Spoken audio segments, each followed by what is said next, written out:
अस्सलाम वालेकुम एवरीवन। तो कैसे हैं आप सब? उम्मीद आप सब बढ़िया होंगे। तो जैसे कि आपने थंबनेल पे देख ही लिया होगा कि आज हम बात करने वाले हैं कि आप फ्री में किसी भी कोचिंग इंस्टीट्यूट के अंदर फ्री में कोचिंग कैसे कर सकते हो।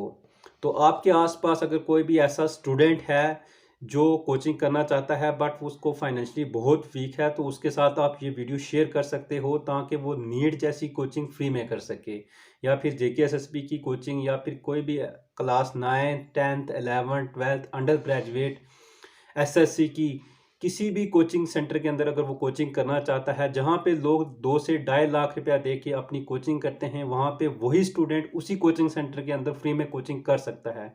तो अगर आपके आसपास कोई ऐसा स्टूडेंट है तो उसके साथ ये वीडियो ज़रूर शेयर करें ताकि किसी की हेल्प हो जाए। तो चलिए मैं आपको बताता हूँ कि आप फ्री में कोचिंग कैसे कर सकते हैं। तो उसके लिए कुछ क्राइटेरिया रहने वाला है। तो क्राइटेरिया क्या है, सिंपली मैं सबसे पहले आपको बता दूँ। अगर आपके पास बीपीएल सर्टिफिकेट है, या फिर आपके पास एएवाई सर्टिफिकेट है, या फिर आप आरफन हो, तो इन तीन कैटेगरी में से अगर आपके पास कोई भी एक कैटेगरी है, बीपीएल, एएवाई या फिर ऑर्फन, तो इन तीन कैटेगरी में से अगर आपके पास कोई एक कैटेगरी है तो आप इस स्कीम के लिए एलिजिबल हो।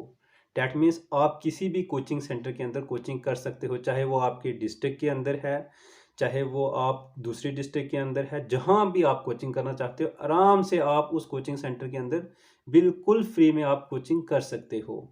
तो एक्चुअल में ये स्कीम जो है ये गवर्नमेंट की तरफ से स्कीम निकाली गई है, जहाँ पे हर साल जो है वो फॉर्म निकाले जाते हैं और बहुत सारे स्टूडेंट जो हैं इसको अप्लाई करते हैं, बट मोस्टली जो है यहाँ पे स्टूडेंट्स को अवेयरनेस नहीं होती। और कुछ स्टूडेंट्स ऐसे होते हैं जो फाइनेंशियली वीक होते हैं और उनके पास इतना पैसा नहीं होता कि वो नीट जैसी बड़ी कोचिंग को वो कर सके, क्योंकि 2 से 2.5 लाख रुपया उनके पास नहीं होता है, जिसकी वजह से वो फर्दर स्टडी नहीं कर पाते। बट उनके लिए एक बेस्ट अपॉर्चुनिटी है। तो एक्चुअल में स्कीम में आपको समझा देता हूँ।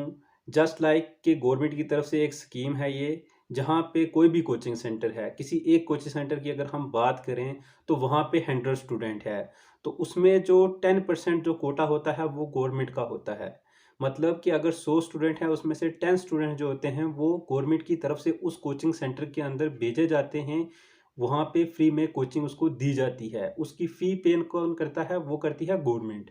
बट कोचिंग वाले उसको फ्री में कोचिंग वहाँ पे देते हैं। तो ये मोस्टली स्टूडेंट्स को पता नहीं होता, ना ही इस स्कीम के बारे में पता है, तो जिसकी वजह से मुझे ये वीडियो बनानी पड़ी। तो ये फॉर्म कौन निकालता है मैं आपको बता देता हूँ। ये फॉर्म जो है डायरेक्टोरेट ऑफ स्कूल एजुकेशन की तरफ से निकाले जाते हैं हर साल, जहाँ पे हर साल बहुत सारे स्टूडेंट जो हैं वो फॉर्म फिलअप करते हैं और वो कोचिंग करते हैं। अब उस फॉर्म के अंदर क्या है मैं आपको बता दूँ। एक फॉर्म प्रोवाइड किया जाता है डायरेक्टोरेट ऑफ स्कूल एजुकेशन की तरफ से, उसको आपने फिलअप करना होता है। वहाँ पे क्या क्या चीज़ें फिल करनी है वो मैं आपको बता देता हूँ। सबसे पहले आपने अपनी बेसिक डिटेल जो होती है अपनी वो इंटर करनी है। उसके बाद आपने एजुकेशन क्वालिफिकेशन इंटर करनी है और उसके बाद आपको वहाँ पे कोचिंग सेंटर प्रेफरेंस पूछा जाएगा। जिस भी कोचिंग सेंटर के अंदर आप कोचिंग लेना चाहते हो, चाहे राजौरी के किसी भी कोचिंग सेंटर में कोचिंग लेना चाहते हो या जम्मू के किसी भी कोचिंग सेंटर के अंदर कोचिंग लेना चाहते हो, सिंपली आपने वहाँ पे फर्स्ट प्रेफरेंस में उसका नाम लिखना है और साथ ही उस डिस्ट्रिक्ट का नाम लिखना है। वो चीज़ें लिख के आपने उस फॉर्म को फिलअप कर देना है। उसके बाद नेक्स्ट डॉक्यूमेंट जो आपको रिक्वायर्ड होता है वो होता है आपका कैटेगरी सर्टिफिकेट। कैटेगरी सर्टिफिकेट का मतलब ये नहीं कि आपने वहाँ पे एससी एसटी या आरबीए देनी है। वहाँ पे आपने ऑर्फन, बीपीएल, एएवाई, इन तीन कैटेगरी में से अगर आपके पास कोई भी कैटेगरी है तो वो आपने साथ में अटैच करनी है। ठीक। उसके बाद नेक्स्ट आपकी एजुकेशन क्वालिफिकेशन की जो प्रीवियस ईयर मार्कशीट होती है ना आपकी, वो आपने वहाँ अटैच करनी है। मतलब कि अगर आप नीट क्लास 11th बैच के लिए अप्लाई करना चाहते हो तो आपके पास 10th क्लास की मार्कशीट होनी चाहिए। अगर आप 12th क्लास के लिए अप्लाई करना चाहते हो तो आपके पास 11th क्लास की मार्कशीट होनी चाहिए। तो इस तरीके से आपने प्रीवियस ईयर की मार्कशीट जो है वो अटैच करनी है। नेक्स्ट आपके पास इनकम सर्टिफिकेट होना चाहिए। इनकम सर्टिफिकेट, उसके बाद आपके पास डोमिसाइल और आधार कार्ड। ये 4 से 5 डॉक्यूमेंट्स आपको यहाँ पे रिक्वायर्ड हैं। ये फॉर्म आपने फिलअप करने के बाद इसकी पीडीएफ बनानी है। सारे सारे डॉक्यूमेंट जो मैंने आपको बताए हैं अटैच करने हैं। और डायरेक्टोरेट ऑफ स्कूल एजुकेशन की तरफ से ईमेल प्रोवाइड की गई हुई है हर एक डिस्ट्रिक्ट की। तो उस ईमेल पे आपने उनको मेल कर देनी है पीडीएफ बना के। तो याद रहे ईमेल को अच्छे से देखना है आपने और इंटर करना है। तो ये चीज़ें तो हो गई आपको जो मैंने ऐसे बताया। अब मैं आपको बताऊंगा प्रैक्टिकली कि आप फॉर्म कैसे फिलअप करना है और फॉर्म देखने में कैसा है और डाउनलोड कहाँ से करना है, वो चीज़ें बताऊंगा। तो मैं अब लेके चलता हूँ आपको अपने मोबाइल स्क्रीन पे, ताकि मैं आपको फुल डिटेल में बता सकूँ कि आपने फॉर्म अप्लाई कैसे करना है। तो आप देख सकते हो कुछ इस तरीके से आपका फॉर्म जो है वो रहने वाला है। Government of Jammu and Kashmir, directorate of school education, मुट्ठी कैंप। तो यहाँ पे सब्जेक्ट में आप देख लीजिए, यहाँ पे फ्री कोचिंग ऑनलाइन ऑफलाइन, मतलब आप ऑनलाइन भी ले सकते हो और ऑफलाइन भी कोचिंग ले सकते हो। कौन कौन स्टूडेंट ले सकता है यहाँ पे? Orphan and below poverty line. Below poverty line में मैं आपको बता दूँ, यहाँ पे अगर आप देखोगे कौन कौन स्टूडेंट आते हैं। ऑर्फन, बीपीएल, अंत्योदय अन्न योजना, एएवाई और पीएचएच, ये सभी जिनके पास भी ये कैटेगरी होगी ये अप्लाई कर सकते हैं। उसके बाद अगर हम बात करें यहाँ पे कोटे की, तो आप देख सकते हो यहाँ पे अप टू 10% कैपेसिटी जो है उनके पास होती है। उसके बाद अगर हम बात करें फॉर्म की लास्ट डेट की, तो 9 मार्च से आपके फॉर्म लगना स्टार्ट हो चुके थे और यहाँ पे 31 मार्च जो है वो आपकी लास्ट डेट रहने वाली है।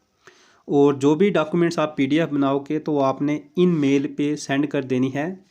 मैंडेटरी है कि आपने जो फर्स्ट नंबर पे मेल है इस पे तो आपने मैंडेटरी सेंड करना ही करना है हर हालत में। और बाकी अगर आप अपने डिस्ट्रिक्ट में अप्लाई कर रहे हो तो आपने अपनी डिस्ट्रिक्ट चूज़ कर लेनी है, वहाँ पे भी सेंड कर देना है।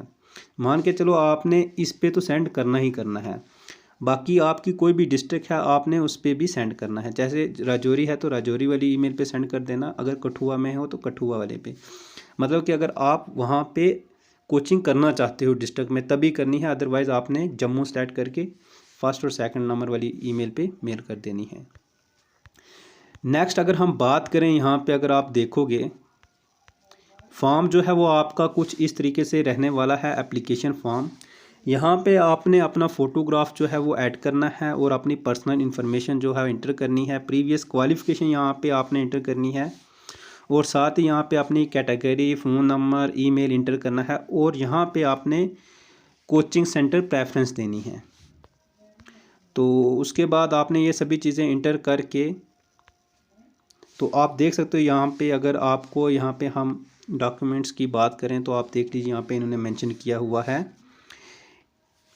देखो यहाँ पे आपको प्रीवियस ईयर की मार्कशीट हो गई, ऑर्फन कैटेगरी हो गई, या फिर आपके पास दूसरी कोई भी कैटेगरी है वो आपने इंटर करनी है, एवाई, बीपीएल जो भी है। उसके बाद आधार कार्ड और डोमिसाइल सर्टिफिकेट जो भी है।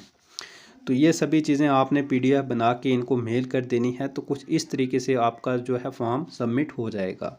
अब ये फॉर्म जो है आपको, आप मेरे नंबर पे मुझे व्हाट्सएप कर सकते हो 9086118585। तो जैसे ही आप मुझे मैसेज करोगे तो मैं आपको ये फॉर्म जो है वो बाय व्हाट्सएप के ज़रिए सेंड कर दूँगा।